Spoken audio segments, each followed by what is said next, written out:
பாதுகாப்பு நடவடிக்கையில் ஈடுபட்டவர்கள் வெறுமனே ஒரு 7 அல்லது 8 மணித்தியாலத்துக்குள் கொலை செய்த துப்பாக்கிதாரியை கைது செய்வதற்கு வாய்ப்பில்லை.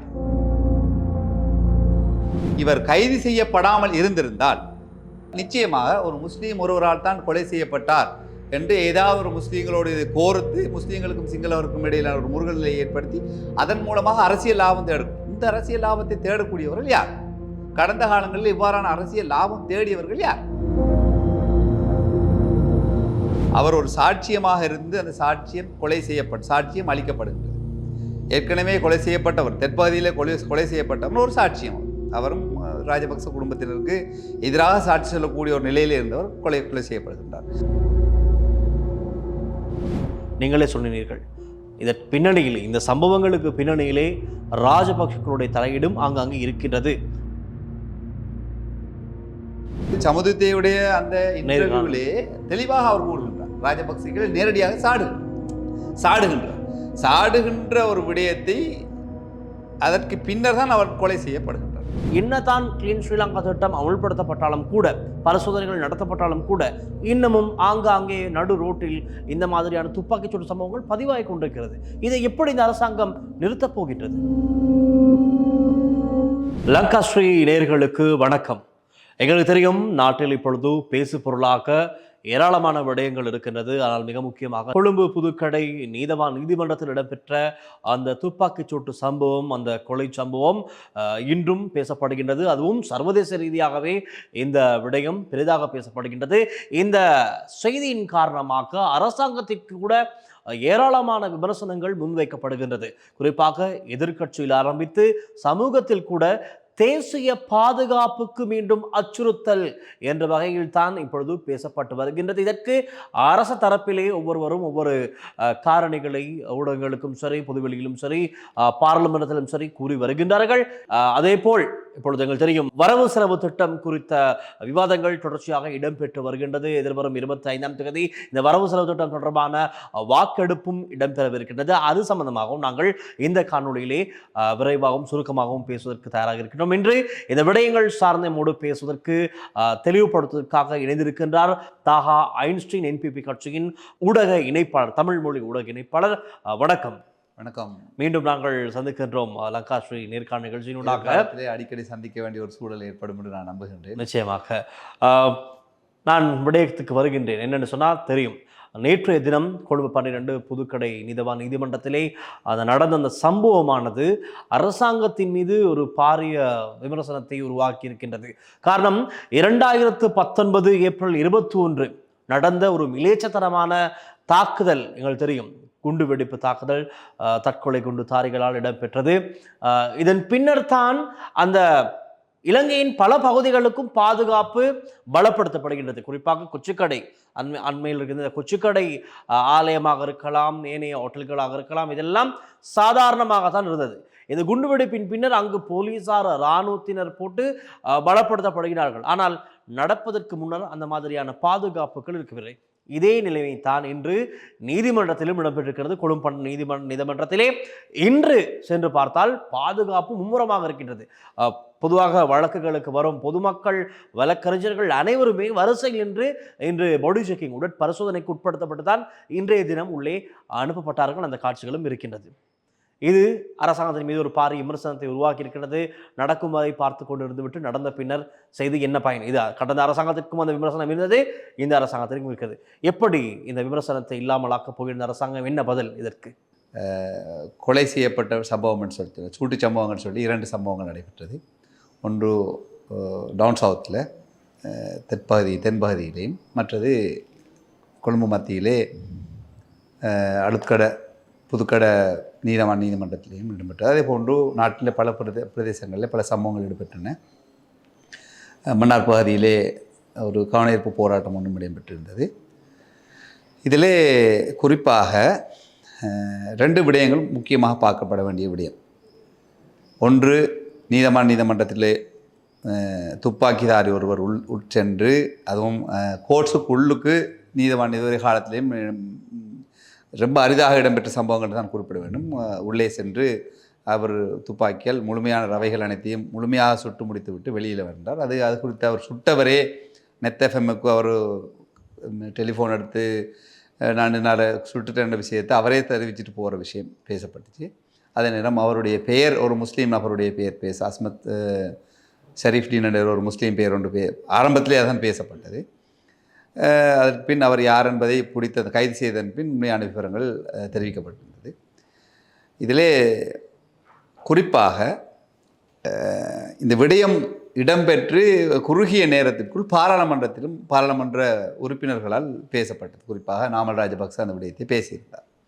அதே நேரம் தென்பகுதியிலே இடம்பெற்ற சூட்டுச் சம்பவம் என்பது சமுதித்த என்ற ஒரு ஊடகவியலாளர் அவருடைய சொந்த பக்கமான சமுதித்த டோக்கன் அந்த விஷயத்தில் ட்ரூத் சமுதித்த என்ற அதிலே பேசிய ஒருவர் மஹிந்த ராஜபக்ச குடும்பத்தினரையும் நாமல் ராஜபக்ச அவர்களையும் கடுமையாக சாடியிருந்தார். அவர்கள் கொலையாளிகள், கொலை செய்திருக்கின்றார்கள், பல கொலை சம்பவங்கள், அவருடைய அலுகோசுன்னு சொல்லக்கூடிய வேலையை செய்தவர் என்ற அடிப்படையிலே சமுதித்த பேசிய விஷயத்துக்கு அவர் பதிலளித்தும் இருந்தார். உங்களுக்கு கொலை அச்சுறுத்தல் வரலாம் என்ற ரீதியிலே பேசப்பட்ட அந்த காணொளி அந்த செவ்வியும் இந்த சமூக ஊடகங்களிலே பரவப்பட்டிருந்தது. அந்த சந்தர்ப்பத்திலே அவர் சொல்லுகின்ற ஒரு முக்கியமான ஒரு விடயம் தான், என்னை கொலை செய்வார்கள் என்றால் என்னை கொலை செய்வதிலிருந்தான் ராஜபக்ச குடும்பத்தினுடைய தண்டனைகள் ஆரம்பிக்கப்பட போகின்றது என்ற ஒரு விடயத்தை அவர் குறிப்பிட்டிருக்கிறார். அந்த விடயத்தில் அதே போன்று தான் இந்த 39 கொலையோடு சம்பந்தப்பட்ட போதைப்பொருள் கடத்தலில் ஈடுபட்ட ஒரு நபருடைய விடயம் வரப்படுகிறது. கோர்ட்ஸிலே அவருக்கு விசாரணை எடுக்கப்பட வேண்டிய கோர்ட்ஸ் அந்த நீதவான் வராத ஒரு சூழல் இருக்கின்ற போது அதற்கான தகவல்கள் அனுப்பப்பட்ட நிலையிலும் இவர் கொண்டு வரப்பட்டிருக்கிறார். 5ஆம் இலக்க கோர்ட்ஸிலே அவர் நீதவான் விசாரித்த நேரத்திலே எனக்கு கேள்விப்பட்ட அடிப்படையில் ஒரு விடயம், அங்கு இருந்த நீதவான் இவர் ஏன் கொண்டு வந்தீர்கள் என்ற கேள்வி எழுப்பியதாகவும் இவர் கொண்டு வர வேண்டிய அவசியம் இல்லை, இவர் விசாரிக்கப்பட வேண்டிய அங்கன்ற விடயம் போனதிலே உரையாடப்பட்டதாகவும் குறிப்பிட்ட. எனவே இந்த இடத்தில் ஒரு சந்தேகம் எழுகின்றது, இது திட்டமிட்ட அடிப்படையிலே இவர் கொலை செய்வதற்கான ஒரு திட்டம் ஏற்கனவே பிளான் பண்ண அடிப்படையில் தான் இவர் கொண்டு வரப்பட்டாரா, இதிலே பல அதிகாரிகள் சிறைச்சாலை அதிகாரிகளும் சம்பந்தப்பட்டிருக்கிறார்களா என்ற அடிப்படையிலேயும் நான் நினைக்கிறேன் எதிர்காலத்தில் புலனாய்வுத்துறையினர், காவல்துறையினர் அந்த அடிப்படையிலே அதற்கான விசாரணைகளை மேற்கொள்வார்கள் என்று நம்புகின்றேன். ஆனால் என்னதான் இருந்தாலும் ஒரு நீதிமன்ற வளாகத்திற்குள் இவ்வாறான ஒரு சம்பவம் இடம்பெற்றது என்பது உண்மையிலேயே அது கண்டிக்கத்தக்க விட வேண்டும். இதை பொறுப்பு கூற வேண்டிய அந்த தரப்பினர் அதுக்கான பதில் அளிக்கக்கூடியவர்களாக இருக்கின்றனர், பதில் அளித்தும் இருக்கின்றார்கள். அதனால் இது தேசிய பாதுகாப்புக்கு ஒரு அச்சுறுத்தலான ஒரு விடயமாக சித்தரிக்கப்பட வேண்டும் அல்லது இதை ஒரு ட்ரெண்டாக்க வேண்டும் என்ற அடிப்படையிலே தான் இந்த சம்பவம் இடம்பெற்றிருக்கின்றன. 2 விடயங்களை குறிப்பாக பார்க்கலாம். அவர் ஒரு சாட்சியமாக இருந்து அந்த சாட்சியம் அளிக்கப்படுகின்றது. ஏற்கனவே கொலை செய்யப்பட்டவர், தெற்பகுதியில் கொலை செய்யப்பட்டவர் ஒரு சாட்சியம். அவரும் ராஜபக்ச குடும்பத்தினருக்கு எதிராக சாட்சி சொல்லக்கூடிய ஒரு நிலையில் இருந்தவர் கொலை செய்யப்படுகின்றார். அதே போன்றுதான் இவரும் இந்த கொலைகளிலே சம்பந்தப்பட்டவர்களை இவர்களுடைய ஏதாவது தொடர்பு இருக்குமா, அதன் மூலமாக இவருடைய சாட்சியங்கள் அளிக்கப்படுவதற்காக கொலை செய்யப்பட்டாரான ஒரு சந்தேகம் இந்த இடத்தில். அந்த அடிப்படையிலையும் நான் நினைக்கிறேன் புலனாய்வுத்துறையினரும் காவல்துறையினரும் அதுக்கான நடவடிக்கை எடுத்து அதற்கான விசாரணைகளை மேற்கொள்வார்கள். ஆனால் தேசிய பாதுகாப்புக்கு அச்சுறுத்தல் என்ற விடயத்தை பேசியது நாமல் ராஜபக்சையும் அவர்கள் சார்ந்தவர்களும் பாராளுமன்றத்தில் பேசுகின்றார்கள். தேசிய பாதுகாப்புக்கு அச்சுறுத்தலாக இருக்குமாக இருந்தால் பாதுகாப்பு நடவடிக்கையில் ஈடுபட்டவர்கள் வெறுமனே ஒரு 7 அல்லது 8 மணித்தியாலத்துக்குள் சூத்திரதாரிகளை அல்லது சம்பந்தப்பட்ட கொலை செய்த துப்பாக்கிதாரியை கைது செய்வதற்கு வாய்ப்பில்லை. தேசிய பாதுகாப்புக்கு அச்சுறுத்தலாக இருந்தால் பல காலங்கள் எடுக்க வேண்டும். எனவே பாதுகாப்பு அதிகாரிகள், தேசிய பாதுகாப்பிற்கு செயற்படக்கூடிய பாதுகாப்பு தரப்பினர்கள் அவர்களுடைய கடமையை சரியாக செய்கின்றனர். இருந்தாலும் சூட்சுமமான முறையிலே அந்த திட்டம் தீட்டியவர்கள் அழகான முறையில் அந்த திட்டத்தை தீட்டி உள்ளுக்கு கொண்டு சென்றிருக்கின்றார்கள். புத்தகத்திற்குள் துப்பாக்கியை எவ்வாறு ஒழித்து சென்றிருக்கின்றார்கள், அதை 2 அல்லது 3 கைமாறி உள்ளே கொண்டு செல்லப்பட்டிருக்கின்றது. உள்ளே அவர் போய் இருக்கின்றார்.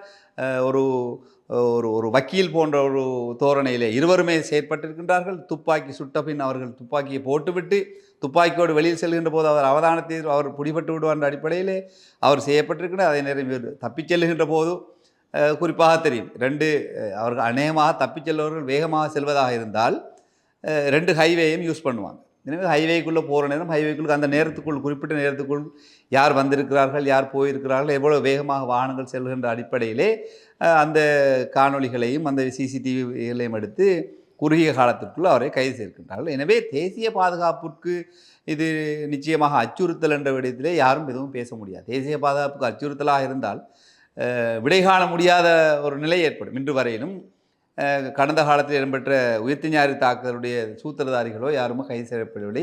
நீண்ட காலங்கள் எடுக்கப்பட்டது. அது கொலை செய்யப்பட்டோ தற்கொலைதாரிகள் அடையாளம் காணப்பட்டார்களே தவிர இன்னும் அதற்கான மகமலக்காரைன்னு சொல்லக்கூடிய முக்கியமான சூத்திரதாரிகளை பிடித்துக்கொள்ள முடியாத ஒரு சூழல் இருக்கின்றது. ஆனால் இதிலே சுட்டவர் கைது செய்யப்பட்டிருக்கின்றார். கொலை செய்யப்பட்டவர் யார் என்பது அது ஏற்கனவே சட்டத்தில் இருக்கக்கூடிய தீர்ப்பு வழங்காத ஒரு சந்தேக நபராக இருக்கின்றார்.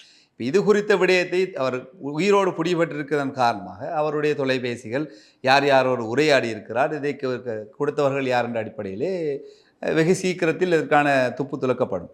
எனவே இது தேசிய பாதுகாப்புக்கு அச்சுறுத்தல் என்ற ரீதியிலே ஒரு விடயத்தை பேசி தங்களுக்கு பாதுகாப்பு தேவை என்று தேவையுடையவர்களாக இருக்கக்கூடிய ராஜபக்சேகளும் மஹிந்த ராஜபக்சேயும் அதே போன்று வேறு மற்றவர்கள் மக்களுக்கு முன்னே அவர்களை கொண்டே காட்டிக்கொள்ள மக்களுக்கு முன்னே அவர்களால் சங்கமிக்க முடியாதவர்கள் இருக்கக்கூடிய பாராளுமன்ற உறுப்பினர்கள் அவர்களுக்கான பாதுகாப்பை பெற்றுக்கொள்வதற்கான ஒரு முன்னெச்சரிக்கை நடவடிக்கை போன்றும் இது இடம்பெற்றிருக்கின்றது. 2 விடயங்கள் குறிப்பாக சொல்லலாம். ஒன்று, சாட்சியங்கள் அளிக்கப்பட்டது. அதே நேரம் பாதுகாப்புக்கு அச்சுறுத்தல் என்ற விடயம் செய்தியை வெளியில் கொண்டு வரணும். இதை பயன்படுத்தி அவர்களுக்கான பாதுகாப்புகளை பெற்றுக்கொள்ள முடியும். இந்த விடயம் நடைபெற்று அர்ஜுனா பாராளுமன்ற உறுப்பினர் அர்ஜுனா அவர்களும் எங்களுக்குரிய பாதுகாப்பை தாருங்கள் என்ற விடயத்தை அவர் பேசியிருக்கின்றார். எனவே இந்த விடயங்களை வைத்து கொண்டு அவர்கள் தங்களுடைய சில விடயங்களை சாதிப்பதற்கான ஒரு முயற்சியில் ஈடுபடுவதற்கான ஒரு நடவடிக்கையாகத்தான் இதை ஒரு மேலோட்டமாக பார்க்கின்ற போது இருக்கு. ஆனால் இந்த நீதிமன்ற வளாகத்திற்குள் செல்லக்கூடிய பாதுகாப்பு நடவடிக்கைகளை நீக்கியது கடந்த அரசாங்கத்தை சாடுவதாக இல்லை. ரணில் விக்ரமசிங்கே அவர்கள் தான் அதற்கான ஏற்கனவே இருந்த பாதுகாப்புகளை எல்லாம் நீக்கினார். குறிப்பாக இந்த இலங்கைக்குள்ளே 30 வருட கால பயங்கரவாத நடவடிக்கை இருந்த போதும், யுத்த சூழல் இருந்த போதிலும் கூட அந்த சந்தர்ப்பத்திலே பயங்கரவாத இயக்கமாக கருதப்படக்கூடிய அல்லது இந்த இருந்தவர்கள் ஒரு நீதிமன்றத்திற்குள் இவ்வாறான செயற்பாடு செய்யக்கூடிய ஒரு சிந்தனை அவர்களுக்கு இருக்கவில்லை. அவர் அதை அந்த மாதிரியான நடவடிக்கை இல்லாமல் அது யாரை எங்கே செய்ய வேண்டுமோ அவர்களுக்கான நடவடிக்கைகள் எடுத்தார்கள். நீதிமன்ற வளாகத்திற்குள் அவ்வாறான தவறான ஒரு விடயத்தை அவர்கள் செய்ததாக எங்கும் பதிவுகள் இல்லை. எனவே இந்த தர்மத்தை மறந்து செயற்படக்கூடியவர்கள் அரசியல்வாதிகள், அதாவது தாந்தோன்றித்தனமாக சுயநல அரசியல்வாதிகள் அவர்களால் இது செய்யப்பட்டிருக்கலாம், பின்புலத்திலே அரசியல்வாதிகள் இருக்கலாம் என்ற சந்தேகமும் இருக்கின்றது. இப்படியான ஒரு விளக்கத்தை நீங்கள் இப்பொழுது கொடுத்தீர்கள். சரி, ஆனாலும் இந்த பொது இடங்களிலே இப்பொழுது துப்பாக்கிச் சூட்டு பிரயோகங்கள் இடம்பெறுகின்றது. நீங்கள் கூறியதை போல் இந்த மித்தனிய பகுதியில் இடம்பெற்ற துப்பாக்கிச் சூட்டில் அப்பாவி 6 வயது சிறுமியும் நேற்று 9 வயது சிறுவனும் அவருடைய மகளும் உயிரிழக்கிறார்கள். இதே மாதிரி தான் கடந்த காலங்களில் இடம்பெற்ற அனைத்து துப்பாக்கிச் சூடுகளிலும் பொதுமக்களும் பாதிக்கப்படுகிறார்கள், காயங்களுக்குள்ளாகின்றார்கள், அச்சப்படுகின்றார்கள். அவை இந்த நிலைக்கு இப்ப தெரியும், இந்த அரசாங்கம் வரும்போது கிளீன் ஸ்ரீலங்கா என்ற திட்டத்தை ஆரம்பித்தது. கிளீன் ஸ்ரீலங்கா திட்டத்திலே முக்கியமான ஒன்று தான் இந்த பாத்தாள உலக நடவடிக்கைகள் முற்றாக ஒழிக்க வேண்டும் என்ற ஒரு நோக்கம் அதில் பிரதானமாக இருந்தது. அதே போலத்தான் இந்த போதைப் பொருள் வர்த்தகத்தை ஒழிக்க வேண்டும் என்ற நோக்கம் அதாக இருந்தது. ஆனால் என்னதான் கிளீன் ஸ்ரீலங்கா திட்டம் அமுல்படுத்தப்பட்டாலும் கூட, பரிசோதனைகள் நடத்தப்பட்டாலும் கூட, இன்னமும் ஆங்காங்கே நடு ரோட்டில் இந்த மாதிரியான துப்பாக்கிச்சூடு சம்பவங்கள் பதிவாகி கொண்டிருக்கிறது. இதை எப்படி இந்த அரசாங்கம் நிறுத்தப் போகின்றது?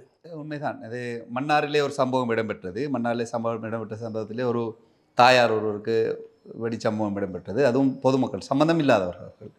அதே போன்று இந்த இதிலேயும் அப்பாவி சிறுமி தகப்பன் ஒரு மீடியாவிலே ராஜபக்ச குடும்பத்திற்கு எதிராக அவர் பேசியிருக்கின்ற போது அவரை தாக்க வேண்டும் என்ற அடிப்படையிலே துப்பாக்கிச்சூட்டு சம்பவத்தை ஏற்படுத்தியவர்கள் அவர்களோடு இருக்கக்கூடியவர்களையோ அல்லது சுற்றி இருக்கக்கூடியவர்களையோ அவர்களுடைய தேவைப்பாடு அவரை கொல்ல வேண்டும், அந்த சாட்சியம் அளிக்கப்பட வேண்டும் என்பதுதான் அவர்களுடைய தேவைப்பாடாக இருக்கின்றது. எனவே அந்த சாட்சியத்தை கொள்வதற்காக அவர்களுக்கு வெறுமனே கடந்த ஆட்சி காலத்தில் நடந்தது என்பது ஈஸ்டர் குண்டு தாக்கலும் அதுபோல தான் பல உயிர்களை கொண்டு அந்த உயிர்களின் மேல்தான் அவர்கள் அரசியல் செய்தார்கள். அதற்கு முன்னைய காலங்களிலும் பல தமிழர்களுடைய கொத்து கொத்தாக கொண்டொழித்து அவர்களுடைய உடலங்கள் மீதும் அவர்களுடைய பிணத்தின் மீது தான் இவர்கள் அரசியல் செய்திருக்கின்றார்கள்.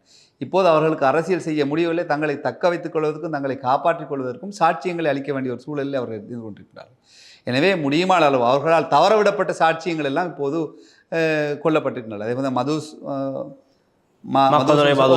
அவருடைய விடயம் கூட மாளிகாவத்தை அவரும் தொடர்மாடிக்கு, சூட்சுமமான முறையிலே திட்டமிட்ட அடிப்படையிலே அவருடைய சாட்சியில் பல அரசியல் தலைமைகள் அவரோடு சம்பந்தப்பட்டிருக்கிறார்கள் என்ற விடயத்தை அவர் ஒப்புக்கொண்டு அதை ஐவிட்னஸாகவும் அதே நேரம் விட்னஸாக மாறப்போகிறார் என்ற ஒரு சூழல் வருகின்ற சந்தர்ப்பத்திலே தான் அவர் அழகான முறையிலே திட்டமிட்ட அடிப்படையிலே இவர்களுக்கு தேவையான அதிகாரிகள் சிலரை பயன்படுத்தி அவ்வாறு கொலை செய்யப்பட்டார். இந்த சம்பவத்திலும் கூட இது திட்டமிட்ட அடிப்படையில் செய்தான், வெளியில் செய்யாமல் அவரை கொல்லுவதற்கு தாராளமாக வருவார். அதாவது பூசா சிறைச்சாலையிலிருந்து கொழும்புக்கு கொண்டு வரக்கூடிய பகுதிகளுக்கு அவர்கள் தாராளமாக எதையாவது செய்வதாக இருந்தால் செய்திருக்க முடியும். ஆனால் அதை விட்டுவிட்டு இங்கு அவர்கள் டார்கெட் பண்ணியிருக்கிறார்கள். அது இவர்களுக்கு 2-3 விடயங்களை சாதிக்க வேண்டியிருக்கின்றது.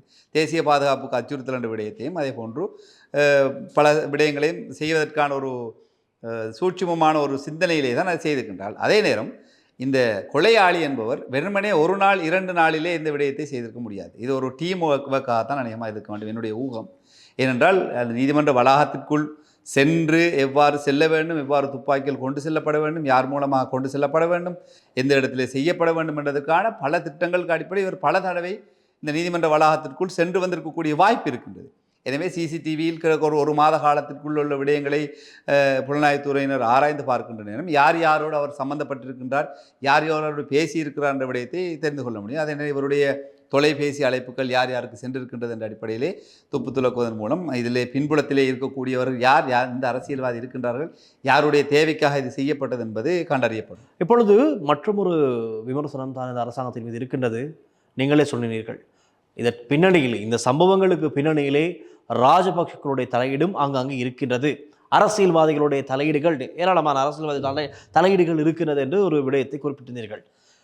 இந்த அரசாங்கம் என்பிபி அரசாங்கம் ஆட்சிக்கு வருவதற்கு முன்பதாக ஜனாதிபதி தேர்தலாக இருக்கலாம், பாராளுமன்ற தேர்தலாக இருக்கலாம், ஏராளமான அரசியல் மேடைகளிலே பல்வேறு ஆதாரங்களை கையில் வைத்துக் கொண்டு தான் நிறைய குற்றச்சாட்டுக்களை மேடைகளில் முன்வைத்தார்கள். ஆகவே மக்கள் மீது ஒரு நம்பிக்கை எழுந்தது. ரைட், இவர்களிடம் ஏராளமான சாட்சிகள் இருக்கின்றது, இந்த ஊழல்கள் மோசடிகளுக்கு பின்னால் நிறைய சாட்சிகளை கையில் வைத்துக் கொண்டு தான் பேசுகிறார்கள். ஆக இவர்கள் ஆட்சிக்கு வந்தால் இந்த பிரச்சனைகள் தீர்க்கப்படும், உரிய சட்ட நடவடிக்கைகள் எடுக்கப்படும், இவர்களுக்கு எதிராக சட்ட நடவடிக்கை எடுக்கப்பட்டு அவர்கள் நீதிமன்றத்திலே நிறுத்தப்படும் என்றெல்லாம் நம்பித்தான் ஆட்சிக்கு கொண்டு வந்தார்கள்.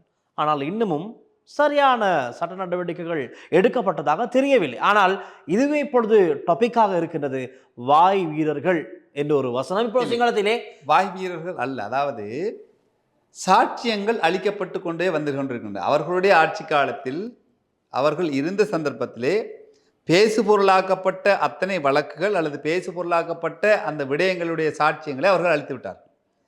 இவர்கள் தவறவிட்ட சில சாட்சியங்கள் தான் இவை. இன்றைய இந்த கொலையாளியாக கொலை செய்யப்பட்டவர் இவர் துபாயிலிருந்து அவர் இங்கே வரும்போது ஏதோ ஒரு நாட்டிலிருந்து உள்நாட்டுக்கு வருகின்ற போது கைது செய்யப்பட்டவர் அவர் அல்லது கொண்டு வரப்பட்டவர் அவர்.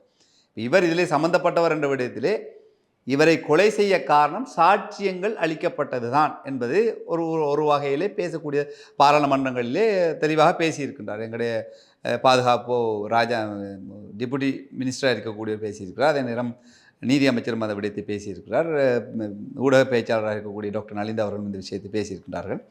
அதே நேரம் என்னுடைய ஊகமோ அல்லது என்னுடைய கருத்தோ அல்ல ராஜபக்சவினர் இதிலே சம்பந்தப்பட்டிருக்கிறார் என்ற விடயத்தை சமுதித்தேவுடைய அந்த இன்டர்வியூவிலே தெளிவாக அவர் கூறுகின்றார். ராஜபக்சேகளை நேரடியாக சாடுகின்ற ஒரு விடயத்தை அதற்கு பின்னர் தான் அவர் கொலை செய்யப்படுகின்றார். அதே போன்று இந்த சம்பவம் இடம்பெற்ற சந்தர்ப்பத்திலே அடுத்ததாக முதலாவது இது சம்பந்தமாக பாராளுமன்றத்திலே பேசியது நாமல் ராஜபக்ச.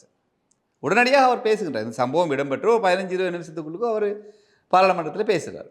அப்போ அதே நேரம் இன்னொரு விடயம் குறிப்பாக பார்க்கக்கூடியதாக இருக்கின்றது. பொதுவாகவே கடந்த காலங்களிலே கடந்த ஆட்சிகள் ராஜபக்ச ஆட்சி காலத்திலே இன ரீதியான விடயங்களை பேசி இனவாதத்தை பேசித்தான் அவர்களுடைய அரசியல் முதலீடு என்பது இனவாதம். இந்த சந்தர்ப்பத்திலும் முதலாவது பேசப்பட்ட விடயம் இவர் ஒரு முஸ்லீம் ஒருவரால் தான் இது செய்யப்பட்டது என்றது சிங்களவர்களுக்கும் முஸ்லீம்களுக்கும் இடையில் ஒரு முருகல் நிலையை ஏற்படுத்த வேண்டும் என்ற அடிப்படையிலே முதல் செய்தி வருகின்றது. இவர் கைது செய்யப்படாமல் இருந்திருந்தால் இவர் புத்தளம் கல்பட்டி ரீதியில் அது அங்காலே தப்பித்து சென்றிருப்பாக இருந்தால் நிச்சயமாக ஒரு முஸ்லீம் ஒருவரால் தான் கொலை செய்யப்பட்டார் என்று ஏதாவது ஒரு முஸ்லீம்களோடு இதை கோர்த்து முஸ்லீம்களுக்கும் சிங்களவருக்கும் இடையிலான ஒரு முருகல் நிலையை ஏற்படுத்தி அதன் மூலமாக அரசியல் லாபம் தேடும். இந்த அரசியல் லாபத்தை தேடக்கூடியவர்கள் யார்? கடந்த காலங்களில் இவ்வாறான அரசியல் லாபம் தேடியவர்கள் யார்? இது நாங்கள் நிகழ்தகவு ரீதியிலே சொல்ல முடியும். இந்த கடந்த அரசாங்கம் செய்தவர் அனைவருமே முழுக்க இனவாதத்தை பேசித்தான் அவர்கள் அந்த அரசியலை செய்திருக்கிறார்கள். எனவே அந்த அடிப்படையில், அந்த ஊகத்தின் அடிப்படையிலே இவர்கள் சம்பந்தப்பட்டிருக்கலாமா என்ற சந்தேகம் எல்லாருக்குமே வருகின்றது. எனக்கு மாத்திரமில்லை, முழு பேருக்குமே அது வரக்கூடிய சந்தேகம். எனவே இந்த சந்தேகத்தின் அடிப்படையிலே இதற்கு பின் முக்கியமான அரசியல் புள்ளிகள் இருக்கலாம் என்ற விடயம் வருகின்றது.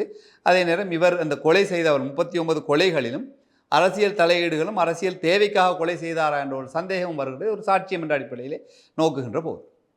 சரி, இப்பொழுது இந்த சம்பவம் தொடர்பாக நிறைய விசாரணைகள் இடம்பெற்று வருகிறது. பார்க்கலாம், அடுத்தடுத்த விவரங்கள் நிறைய வெளியாகும். அது சம்பந்தமாக எங்களுடைய நேயர்களுக்கு நாங்கள் ஒவ்வொரு காணொளியிலும் உடனுக்குடன் தெரிவித்துக் கொண்டிருக்கின்றோம். அதுபோக இப்பொழுது மற்ற விடயம் தான் வரவு செலவு திட்டம். 2025 வரவு செலவு திட்டம் சம்பந்தமாக பல்வேறு தரப்பினரும் பல்வேறு கருத்துக்களை முன்வைக்கிறார்கள். சிலருக்கு சாதகம், சந்தோஷமாக இருக்கிறார்கள், சிலருக்கு பாதகம், அவர்கள் விமர்சித்துக் கொண்டிருக்கிறார்கள். அந்த வகையில் தான் நான் இடத்துக்கு வந்து விடுகிறேன். கிழக்கில் கூட அந்த விடயங்கள் இருக்கின்றது. சிங்கள மக்கள் மத்தியிலே பெரும்பாலும் சொல்லப்படுகின்றது, இந்த பட்ஜெட்டில் வந்து வடக்கு கிழக்கில் இருப்பவர்களுக்கு தான் அதிகமான பயன்கள் இருக்கின்றது, அவர்களை இலக்கு வைத்து அவர்களுடைய வாக்குகளை மேலும் அதிகரிக்க வேண்டும் என்று நோக்கத்தில், அதுவும் புலம்பெயர்ந்திருக்கின்ற டயஸ்போராக்களுக்கு தேவையான போலத்தான் இந்த பட்ஜெட் தயாரிக்கப்பட்டிருக்கிறது என்ற ஒரு கருத்து இருக்கிறது. அதே போலத்தான் கிழக்கு புறப்பம் தள்ளவிட்டப்பட்டது என்றெல்லாம் ஒரு கருத்து இருக்கின்றது.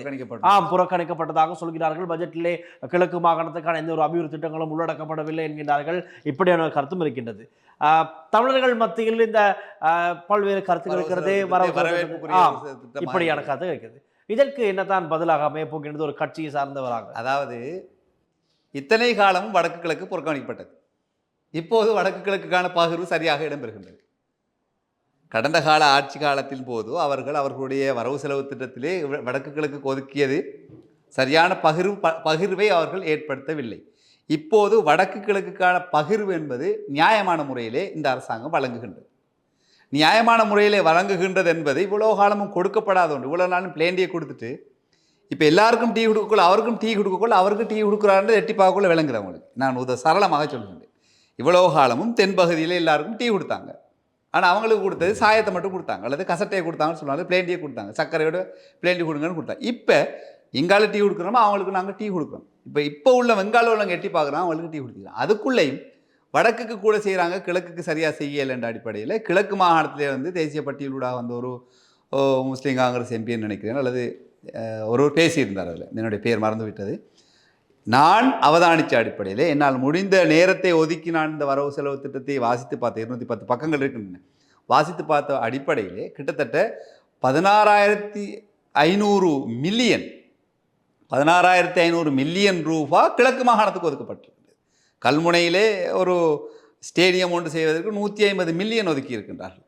அது கல்முனை பிரதேசத்தை சேர்ந்த ஒரு ஆள் தான் அந்த விஷயத்தை, அதை கூட அவர் வாசிக்கலை. ஒரு பாராளுமன்ற உறுப்பினர் என்பது வரவு செலவு திட்டத்தை முழுமையாக உள்வாங்க வேண்டும், முழுமையாக வாசிக்க வேண்டும். வாசிக்காமல் அவர் கருத்து சொல்ல வருகிறார் என்றால் அவர் இந்த பாராளுமன்றத்துக்கு தகுதியானவர் தானா? ஒரு வருடத்தில் ஒரு போடுகின்ற வரவு செலவு திட்டத்தை கூட முழுமையாக வாசித்து உள்வாங்கப்பட்டு அதன் பின் கருத்து தெரிவிக்கணும் என்ற அவர் அந்த தார்மீக பொறுப்பிலிருந்து விலகி யாரோ எடுத்து சொன்னது எங்களுக்கு மாகாணத்துக்கு ஒன்றும் தரவில்லை என்று சொன்ன விடயத்தை வந்து அவர் பாராளுமன்றத்தில் கையை காலம் அடித்து அசைஞ்சு பேசுறதுல பிரியோசனம் இல்லை. அவர் முழுமையாக வாசிக்கணும். நான் ஒரு சாதாரணமாக வெளியில் இருக்கக்கூடிய ஒரு ஆள் வாசித்திருக்கேன். ஈஸ்டர்ன் யூனிவர்சிட்டி, அதே மாதிரி அம்பாறையில் இருக்கக்கூடிய மட்டக்களப்பில் இருக்கக்கூடிய வைத்தியசாலைகளுக்கு 600 மில்லியன், 300 மில்லியன், 450 மில்லியன், இப்படி மில்லியன் கணக்கில் ஒதுக்கி கிட்டத்தட்ட நான் வாசித்த அளவிலே 16,500 மில்லியன் ரூபாக்களை கிழக்கு மாகாணத்துக்கு, மீதி பகுதியை வாசித்தா இன்னும் எங்களுக்கு அதோட கணக்குகளை சேர்த்துக்கொள்ள முடியும். அதே மாதிரி தான் வடக்கிலே குறிப்பாக பேசப்பட்ட விடயம் அந்த முல்லைத்தீவு பாலம் நூலகம். முல்லைத்தீவு பாலம் கடந்த காலங்களில், கடந்த பட்ஜெட்டிலே, கடந்த வரவு செலவு திட்டத்திலே வேண்டுமென்றே வலுக்கட்டாயமாக புறக்கணிக்கப்பட்டதானது. ஏனென்றால் அந்த பாலத்தை திறந்து கொடுக்கின்ற போது, அந்த பாலத்தை நிர்மாண பணி செய்து மக்கள் பயன்பாட்டிற்கு கொடுக்கின்ற போது அந்த பகுதி மக்களுக்கான டெவலப்மெண்ட், அந்த அபிவிருத்தி என்பது துரிதமாக இடம்பெறும். போக்குவரத்து, டிரான்ஸ்போர்ட்டேஷன், இதுதான் ஒரு நாட்டினுடைய அபிவிருத்தியை வேகமாக கொண்டு செல்வதற்கு மக்களுடைய தொடர்பாடல்களும், மக்களை தொடர்புபடுத்தக்கூடியது ஊடகங்களூடாக தொடர்படுத்தும். அது என்ன, மக்களுடைய தேவையை பூர்த்தி செய்வதற்கு அவர் ஒரு இடத்திலிருந்து இன்னொரு இடத்துக்கு வேகமாக வந்து அவருடைய தேவையை முடித்துக்கொண்டு அவசரமாக செல்லக்கூடிய ஒரு டிரான்ஸ்போர்ட்டேஷன் இருக்கின்ற போது நாடு வேகமாக முன்னேறும். அந்த வடக்கு பகுதி அல்லது முல்லைத்தீவு யாழ்ப்பாண பகுதி வேகமாக முன்னேறக்கூடிய ஒரு அதற்கு தடையாக இருக்கக்கூடியது அந்த பாலம். அந்த பாலத்தை அடையாளம் காணப்பட்டிருக்கிறது. அதுக்காக 1000 மில்லியன் ரூபாய்களை அதுக்கு ஒதுக்கி இருக்கின்றால் அது பாலம் செய்து கொடுப்பதன் மூலமாக இந்த பகுதி அபிவிருத்தி அடையப்படும். ஆனால் திட்டமிட்ட அடிப்படையிலே கடந்த அரசாங்கம் என்ன செய்தது என்றால் அந்த பாலத்தை அதே போன்று வில்பத்து காட்டு பகுதியாக ஊடறுத்து செல்லக்கூடிய அந்த 20 கிலோமீட்டர் பகுதியையும் திட்டமிட்ட அடிப்படையிலேயே புறக்கணித்து வருகின்றார்கள். காரணம், அவர்கள் இனரீதியான ஒரு எண்ணத்தில் இருப்பதன் காரணமாக அந்த பாலங்கள் அல்லது அந்த பாதை திறக்கப்படுவதன் மூலம் அது டைவர்ட் பண்ண போகக்கூடிய அந்த பாதைகள், அதில் இருக்கக்கூடிய சிங்கள கிராமங்கள் பாதிப்படையலாம், அதனுடைய அபிவிருத்திகள் குன்றி போகும், அதற்கான போக்குவரத்துகள் இல்லாமல் போய்விடும் என்ற அடிப்படையிலே வேண்டுமென்றே நாட்டின் அபிவிருத்தி குறித்து சிந்திக்காமல், நாட்டினுடைய அபிவிருத்தியை மேம்படுத்துவது குறித்து சிந்திக்காமல் குறுகிய வட்டத்தில் நின்று அது இன ரீதியான சிந்தனை அடிப்படையில் தான் அவர்கள் இவ்வளவு காலம் செய்திருந்தார். உதாரணத்துக்கு அந்த முல்லைத்தீவினோடு போகக்கூடிய அந்த பாலத்தை அவங்க திறப்பதன் மூலமாக இவர்கள் எதிர்பார்க்கக்கூடிய பாதிப்படையும் என்று எதிர்பார்க்கக்கூடியது கெப்பித்திகொல்லாவில் இருக்கக்கூடிய, அதாவது அந்த பகுதியில் இருக்கக்கூடிய கெப்பித்திகொல்லா 40 கிலோமீட்டர், அதிலிருந்து கெப்பித்திகொல்லாவிலும் திரும்ப வவுனியா ஊடாக செல்லக்கூடிய அந்த பகுதியில் இருக்கக்கூடிய சிங்கள கிராமங்கள் பாதிக்கப்படலாம் என்ற அடிப்படையிலே தான் வேண்டுமென்றே புறக்கணித்தது. ஆனால் இந்த அரசாங்கம் அதனூடாக வரக்கூடிய நாட்டின் அபிவிருத்தியை பற்றி சிந்திக்கின்றது. அது கட்டாயம் செய்யப்பட வேண்டிய ஒரு அபிவிருத்தியாக இருக்கின்ற அடிப்படையில் அதுக்கான நிதியை பகிரங்கமாக ஒதுக்கி இருக்கிறது. இவ்வளவு காலமும் இது கடந்த 76 வருட காலங்கள் அல்லது ஒரு 15 வருட காலம் 20 வருட காலங்களுக்குள் ஏன் வடக்கின் வசந்தம் செய்த நேரம் கூட ஏன் அந்த பாலத்தை செய்ய முடியவில்லை, செய்யாமல் விட்டார்கள்.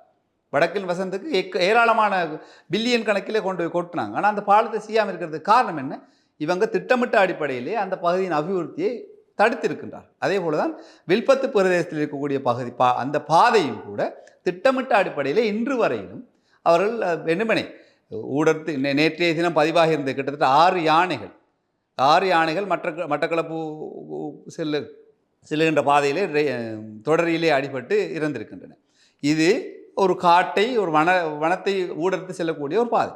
இதே போல் அதை விட குறுகிய பாதை தான் இந்த வழக்கை முடிப்பதற்கு பல பாதைகள் இருக்கின்றன. வனஜீவராசிகளுக்கு அந்த திணைக்களத்துக்கு பொறுப்பான அந்த காடுகளை ஊடர்த்து செல்லக்கூடிய விட அவற்றை இவர்கள் வேண்டுமென்றே அந்த பிரதேசங்கள், வடக்கில் உள்ள பிரதேசங்கள் அல்லது முஸ்லீம் மக்கள் வாழக்கூடிய பிரதேசங்கள், தமிழர்கள் வாழக்கூடிய பிரதேசங்கள் அபிவிருத்தி அடைந்து விடக்கூடாது என்ற அடிப்படையிலே அந்த காட்டை தவறான முறையிலே பயன்படுத்தக்கூடிய அரசியல்வாதிகள் இது மக்கள் பயன்பாட்டிற்கு வந்துவிட்டால், மக்கள் பயன்பாட்டிற்கு அது வருகின்ற போது அவர்களுடைய தேவையை அதுக்குள்ளே செய்யறார்கள். வில்பத்து காட்டுக்குள்ளே எல்லாம் இந்த போதைப்பொருள் கஞ்சா கண்டுகள் நட்டி பயிற்சியை செய்கிறார்கள் என்ற பல சம்பவங்கள் கடந்த காலங்களில் எங்களுக்கு கேள்விப்பட்டது. காணிகளை பிடித்திருக்க 3000 ஏக்கர் காணி பிடித்திருக்கிறார்கள், மரம் பிடிங்கியவர்கள் மரம் வெட்டியவர்கள் மரத்தை நட்டுங்கள் என்று தீர்ப்புகள் எல்லாம் வழங்கப்பட்டிருக்கின்ற அந்த பகுதியிலே. எனவே இந்த அடிப்படையில் இந்த வரவு செலவு திட்டத்திலே சமமான அளவிலே எல்லா பகுதிகளுக்கும் தேசிய மக்கள் சக்தி அரசாங்கம் பகிர்ந்திருக்கின்றது. இவ்வளவு காலமும் கொடுக்கப்படாதது அவர்களுக்கு புதிதாக கொடுக்கின்றார்கள் என்றால் இங்கால நீங்கள் கொடுத்தது அங்கேயும் கொடுத்துருக்காங்க, அவங்களுக்கு தேவையான அளவு கொடுக்கப்பட்டிருக்காங்க. அதை இவங்க ஒரு விமர்சனமாக்க பார்க்குறாங்க. மக்களிடம் மத்தியில் இன்னமும் இந்த இன ரீதியான இனவாதத்தை அவர்கள் சொல்லி அதன் மூலமாக அரசியல் லாபம் தேடலாம் என்று இவர்கள் நினைக்கின்றார்கள். ஆனால் தமிழ் மக்களும் சிங்கள மக்களும் நன்கு உணர்ந்திருக்கின்றார்கள். இந்த இன ரீதியான அந்த இதற்கு பின் இன ரீதியான கருத்து தெரிவிப்பவர்களுக்கு பின்னால் செல்வதில்லை என்ற அளவில் தெளிவாக இருக்கின்றார். இறுதியாக உங்களுடன் நான் கேட்க வரும் விடைமைத்தான், பட்ஜெட்டை பார்க்கும் போது அரசு செலவினம் இப்பொழுது இந்த கூறப்பட்டிருக்கின்ற விடயங்களை வைத்து பார்க்கும்போது அரசு செலவினம் ஒரு கணக்கு இருக்கின்றது. அதே போல் அரச வருமானம் என்று பார்க்கும்போது செலவை விட குறைவாக இருக்கிறது. இதில் துண்டு விழும் தொகை பெரிய ஒரு வித்தியாசமே இருக்கின்றது. எப்படி அரசாங்கத்துக்கு முடியுமா உறுதியாக இந்த கூறிய விடயங்களை செய்து கொடுத்து மக்களை கொடுத்த வாக்குறுதிகளை காப்பாற்றிக் கொள்ள அந்த அரசாங்கம் உறுதியாக இருக்கின்றதா? நிச்சயமாக ஒவ்வொரு வரவு செலவு திட்டத்தின் போதும் துண்டு விழும் தொகை குறிப்பாக வந்து கொண்டிருக்கின்றன. ஏன்னா நாட்டுடைய வருமானத்தை விட செலவினங்கள் அதிகமாக இருக்கின்றது. அரசு ஊழியர்களுடைய செலவினங்கள், அரசு திணைக்களத்தில் இருக்கக்கூடிய செலவினங்கள், இது போன்ற பல செலவினங்கள் இருப்பதன் காரணமாக இந்த செலவினங்கள் கூடியிருக்கின்றன. கிட்டத்தட்ட 2000 மில்லியன் கணக்கிலான கணக்கு துண்டு விழுகின்ற தொகையாக இருக்கின்றது. பில்லியன் கணக்கில் துண்டு விழுகின்ற தொகையாக இருக்கின்றது. இதே நிச்சயமாக உள்நாட்டு உற்பத்திகள் மூலமாகவும் வெளிநாட்டிலிருந்து வரக்கூடிய அந்நிய செலாவணி மூலமாகவும் அதை நாங்கள் எதிர்காலத்தில் இந்த ஒரு வருட காலத்திற்குள் நாங்கள் அதை பெருக்கிக் கொள்வதற்கான நடவடிக்கைகள் ஈடுபடும். குறிப்பாக சுற்றுலாத்துறையை நாங்கள் மேம்படுத்துவதற்கு இருக்கின்றோம். சுற்றுலாத்துறையினூடாக பல மில்லியன் ரூபாய்கள் நாட்டுக்கு வர இருக்கின்றது. அதே போன்று அந்நிய செலாவணியிலே மிக முக்கிய பங்காற்றக்கூடியவர்கள்லாம் வெளிநாட்டு வேலைவாய்ப்பிலே எடுக்கக்கூடியவர்கள். அதற்கான வேலைவாய்ப்பு சில நல்ல தரமான வேலைவாய்ப்பு, வெறுமனே ஹவுஸ்மேட் அனுப்புகிறதோ அல்லது கிளீனிங்கு ஆக்கள் அனுப்புறது இல்லாமல் தரமான ப்ரொஃபஷனல்ஸ் ஆக்களை அவங்களை அனுப்பி அதன் மூலம் பாரிய அந்நிய செலாவணியை கொண்டு வருவதற்கான நடவடிக்கைகள் எதிர்காலத்தில் எடுக்கப்படும். அதே போல் இந்த நாட்டின் உற்பத்தி பெருந்தோட்ட தொகை இந்த தடவை தெங்கு தொழில் பயிற்சிக்கான கிட்டத்தட்ட 5000 மில்லியன் ஒதுக்கப்பட்டிருக்கின்றது.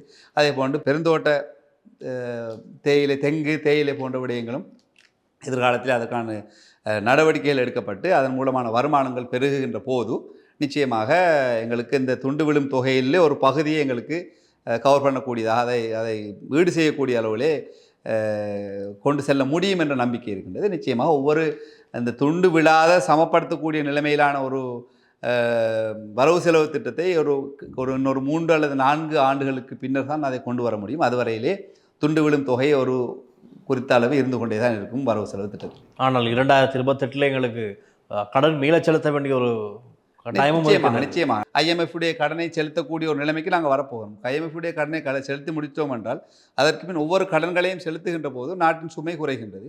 அடுத்தவர்களுக்கு கொடுக்க வேண்டிய வட்டியும் அதே நேரம் அவர்களுக்கு கொடுக்க வேண்டிய கடனும் சுமையும் குறைகின்ற போது உள்நாட்டு உற்பத்தியும் அதே சந்தர்ப்பத்தில் பெருகி வருகின்ற போது வளமான நாடொன்றை உருவாக்குவதற்கான எங்களுடைய தேமாவே அந்த எங்களுடைய மேனிஃபெஸ்டோவில் சொல்லப்பட்ட வளமான நாடு நலமான வாழ்வு என்ற விஷயத்திலே நாங்கள் அதை குறுகிய காலத்துக்குள் எட்டிக்கொள்ள முடியும்.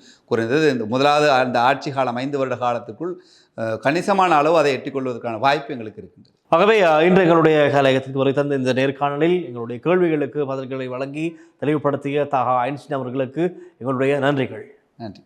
மீண்டும் இந்த கலையகத்துக்கு அழைத்து தமிழ் மக்களுக்கு, தமிழ் பேசக்கூடியவர்களுக்கு அரசாங்கத்தினுடைய திட்டங்கள், வேலை திட்டங்கள், தெளிவுகளை கொடுப்பதற்காக எனக்கு சந்தர்ப்பம் தந்திருக்கக்கூடிய உங்களுடைய கலையகத்திலே இருக்கக்கூடிய அனைவருக்கும் என்னுடைய நன்றிகளை தெரிவித்துக் கொள்கிறேன். நன்றி. மற்றும் ஒரு காணொளியில் சந்திக்கலாம். தொடர்ந்தும் லங்கா ஸ்ரீயுடன் இணைந்தீர்கள். லங்கா செய்திகளுக்காக ஒளிப்பதிவாளர் விஜயகுமார் மற்றும் லிசி அருணன். நான் டில்ஷான் வின்சன். நன்றி, வணக்கம்.